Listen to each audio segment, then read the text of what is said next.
Rachel. Welcome back to another plant channel.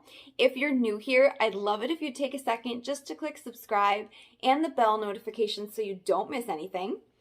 With that being said, let's get into today's video. So another month has passed. I'm filming this on the last day of September, which means that it is time for my 5 favorite plants of September. And these are in no order, so I'm just going to get started. The first one I have to show you is Apothose, and this is the global green Apothose. This was one that I think hit the scene kind of this summer. There's a Facebook group I'm part of called the Big Box Store Plant Watch, and this was one of those ones that Costa had released and people were going crazy to find. I ended up trading some cuttings. So I've started out with I think 2 or 3 leaves back in maybe like last November, and this is where we're at now.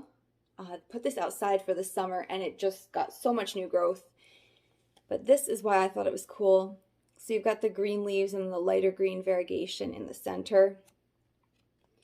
And I was just so pleased with how much growth this one put on once I put it outside.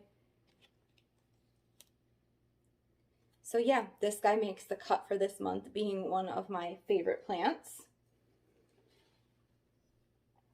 Now the next one I'm going to show you is a Philodendron, and this is the Philodendron Camposportoanum. Now I still have the juvenile leaves. You can see they're still kind of that heart shape.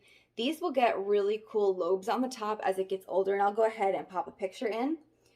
I ended up ordering this guy on Etsy. I ordered it from Botanica's, and I don't think I paid too much. I want to say like $20 maybe for the plant. And this one grows so fast.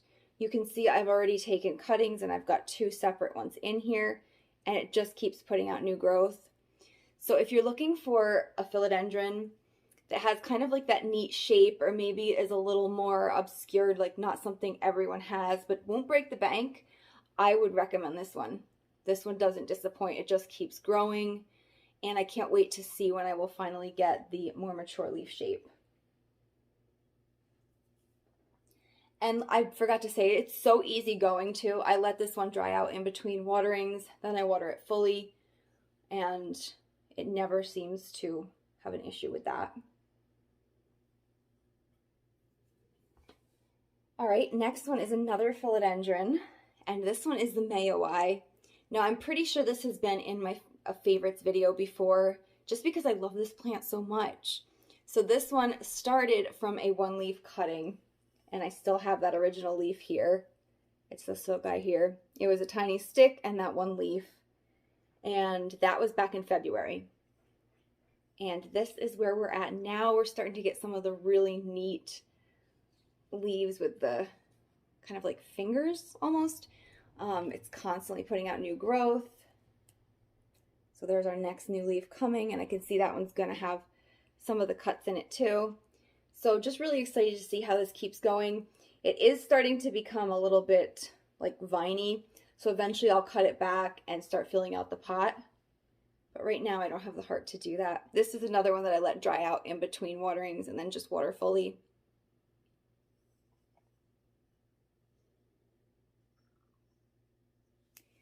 Next one is a plant that last month I was almost ready to sell or trade or do something like that with, but then I tried something and now it's on my favorites. So this is my Epipremnum pinnatum varagata elbow. And this one was in a haul not too long ago, but it wasn't thrilling me the way it looked. So I was like, let's try something before I swap it or sell it.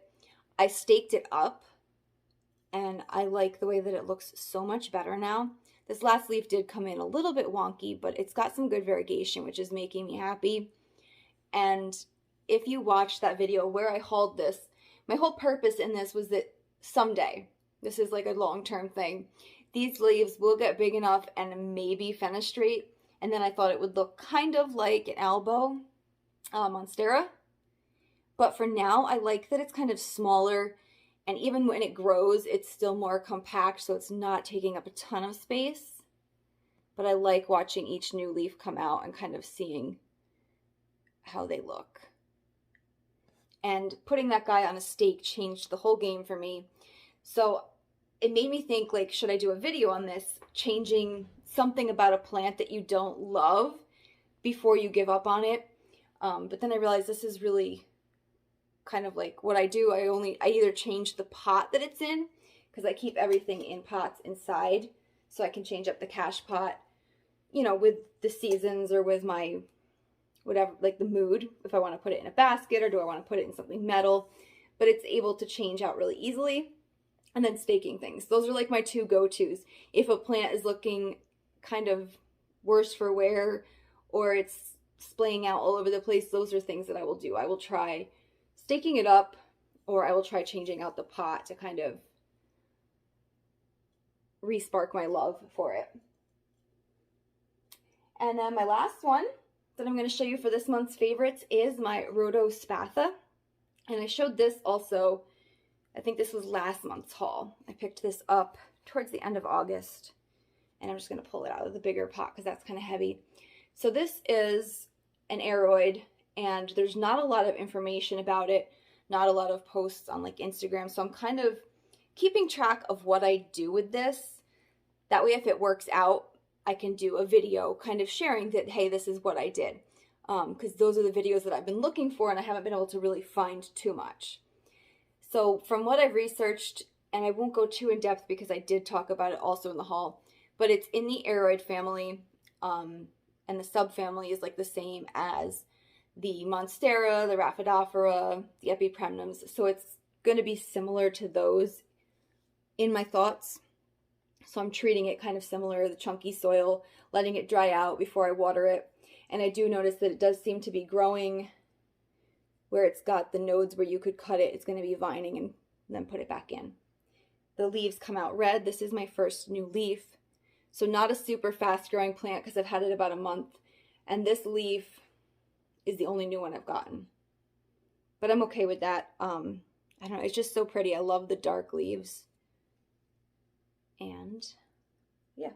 So this is the last plant that I'm going to share with you guys this month for my favorites. And I hope you guys enjoyed seeing what I picked out to share with you this month. If you have any questions, leave them in the comment box and I'll try and get back to you. But thank you for watching, and I'll see you in my next video.